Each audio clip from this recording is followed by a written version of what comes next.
My blackberry cobbler with juice and berries recipe is easy and delicious. By juicing some of the fruit and straining out the seeds, you can take out most of that unpleasant bitterness without sacrificing all of the filling's texture, making this one of the best versions of the classic Southern dessert. Let's go over the ingredients.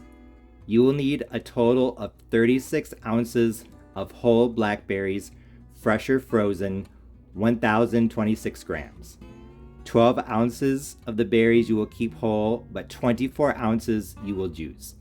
As you can see, I've done that already, so all I did was I put the berries into a pot, I took out my immersion blender to crush them, then I put a strainer over this bowl and strained out the seeds. Now I have 2 1/8 cups of blackberry juice. In addition to that, I'm going to add 1 3/4 cup white sugar as I measure 370 grams, 1 tablespoon of lemon juice, half a cup of water, 120 grams, and 1/8 of a teaspoon of salt.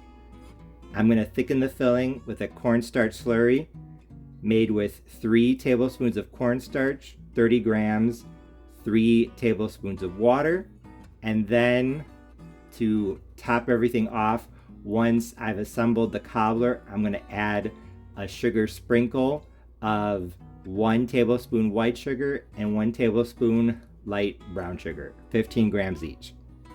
We're also going to need 2 pie crusts. So over here you can see I already put one into the dish. I buttered an 8x8 casserole dish, then put in one of the 9-inch pie crusts.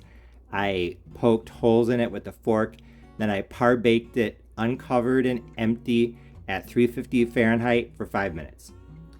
The second crust is over here, but I'm going to put this back into the refrigerator to keep it nice and cold.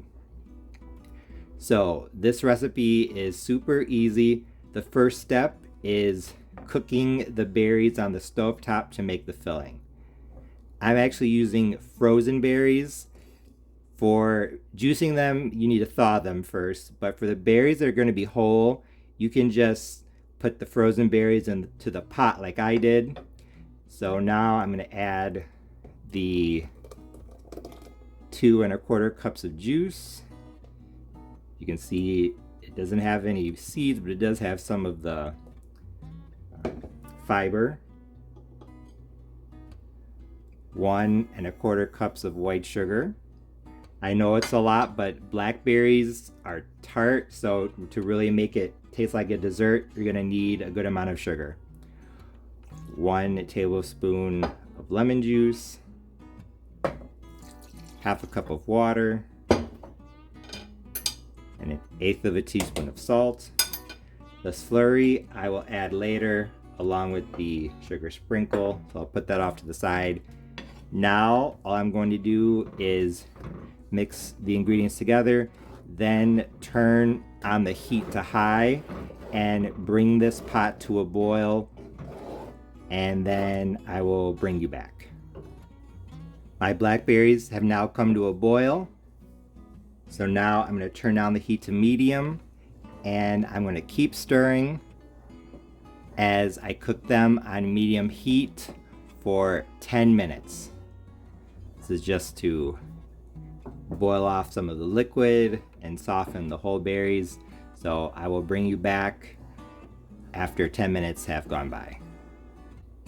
So I boiled the blackberries on the stovetop for 10 minutes on medium heat, gas mark 3 out of 6. As you can see, the liquid definitely reduced. Now it's time to add the slurry. So to make the slurry, like I said, 3 tablespoons of cornstarch and 3 tablespoons of water.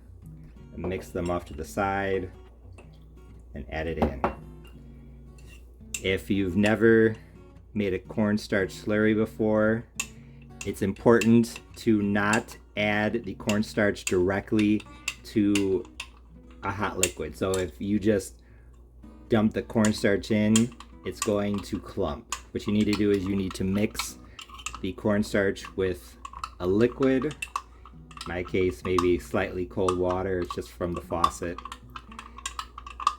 And then once it's dissolved, mix it in. So you can see the cornstarch is now dissolved. So here's a moment of truth. Pour it in like that. Stir, and in a couple seconds, it's not going to thicken completely because it is a lot of juice, but it is going to thicken it more than it was. So I don't know if you can tell on the camera, it definitely did thicken. So now I'm going to turn off the heat and put this off to the side. This next step is technically optional, but I highly recommend it. My thickened filling is off to the side. I have my second pie crust here. I cut around the edge to form a rectangle or a square in the middle. And this extra dough, I'm going to add to the filling as dumplings. So, just going to literally cut off little pieces of pie crust and just add them to the filling. I know this might look kind of odd, but it's very common in Southern style cobbler recipes to add dumplings or little pieces of pie crust. Not only does this give you a texture contrast, the soft, pillowy pie crust combined with the crispy, crunchy crust on the top and the bottom, but it also helps to thicken the filling a little bit more. So like I said, this isn't absolutely necessary. Some people might not like it, but it's very common in Southern style cobblers. So that's why I am going to do it. You don't want to go crazy with the dumplings. So I think if you really like dumplings, it's hard to really give you an exact amount because I eyeball this portion, but maybe no more than a quarter cup of dumplings, maybe a third. Any more than that, and I think you would start to overcrowd the filling. So no more than just what you cut around the pie crust to make it a rectangle. Now that the filling is done and I added the optional dumplings, it's time to start assembling the cobbler. So with the bottom crust already in the baking dish and par baked, the first step is literally just to pour in the filling like this. Now that the filling is in the cobbler, you have one or two options. You can put on a solid top, or you can do what I'm going to do and you can add a lattice top. For the lattice top, just take your crust and just use your knife to cut strips. So I'm just going to take my knife like this, cut a strip. This thing's somewhere between an inch to half of an inch thick. Literally just lift it up and then lay it across.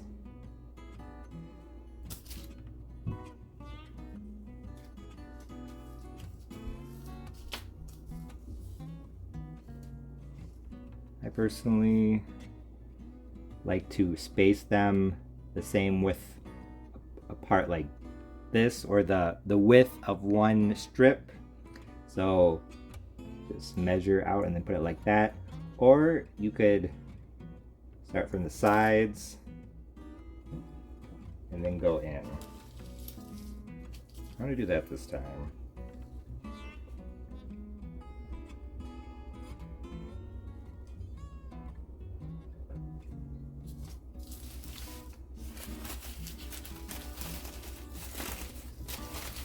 I would not bother with weaving them. The filling is extremely juicy. If you want to do that, you can, but I think it is way too much trouble.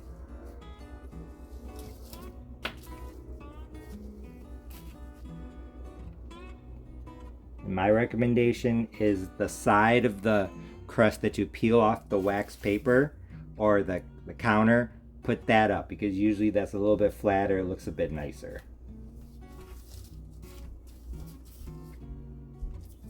I'll use this one.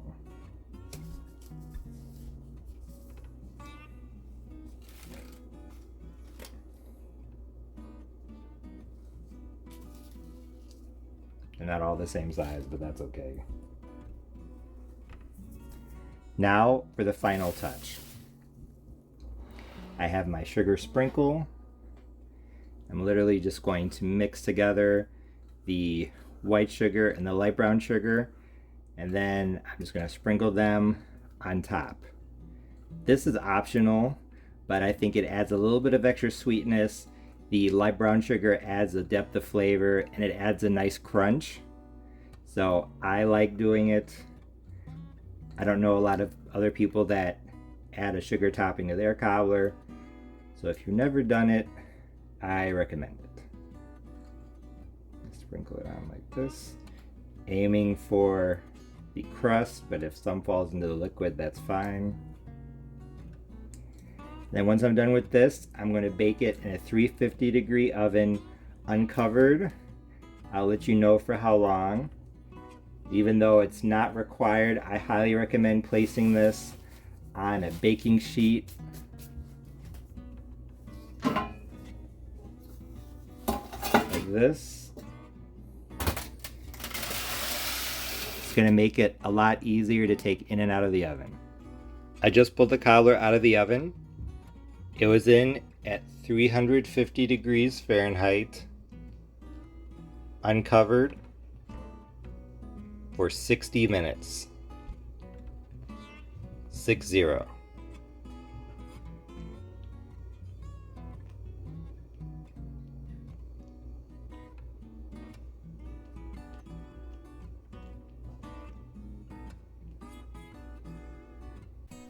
As you can see, my cobbler looked amazing. The crust was perfectly golden brown and the filling had a deep, rich purple color. I couldn't wait to give it a try, so once it had cooled down, I took the first bite, and when I did, I knew that my best blackberry cobbler recipe with pie crust was a big success because it was absolutely delicious. First off, the flavor. The taste of blackberry was very strong.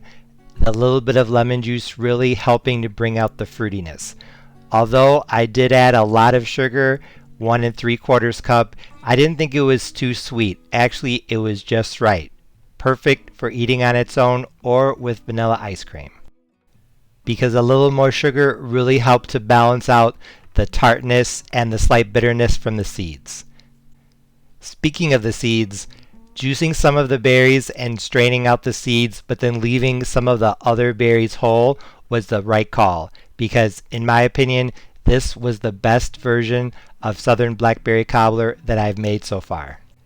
It definitely lacked the bitterness of the versions I've made with whole berries, but at the same time, the filling still had more texture and body than when I just used the juice. When I cut into the cobbler, and now that I'm holding the first slice up to the camera, you can definitely see that the filling is very juicy. It's not as thick as a normal cobbler, but it's not quite as loose as the juice-only version that I made last summer. So like I said, I think this is a good middle ground in terms of flavor and texture. Speaking of texture, the pie crust was fantastic in this.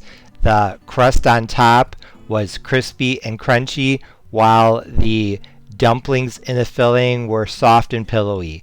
So I really enjoyed the texture contrast between not just the filling and the pie crust on top, but also between the dumplings in the cobbler and the crust on top. The next time I make this, I might juice half the amount of berries that I did this time and keep more of them whole. But like I said, I think juicing some and leaving some whole is the right approach for making a blackberry cobbler. Like I said, this dessert was absolutely fantastic. There isn't a whole lot that I would change, but there are a few things to keep in mind. The biggest thing to keep in mind about this recipe is the baking time. Like I said, my cobbler was in the oven for 60 minutes, a full hour, but looking back, that might have been a little bit too long because, as you can see, some of the filling bubbled up onto the lattice top. I think that's to be expected with a super juicy cobbler. My juice-only version that I made last summer bubbled up a lot as well, but I think if you want a more presentable lattice top, you might want to check it at 45 minutes, maybe 50 minutes, because if you let it bake for too long, you're going to get more of that filling bubbling up onto the top. Honestly though, I think keeping an eye on the baking time is really the only thing you have to worry about with this recipe, because other than that, it's super easy.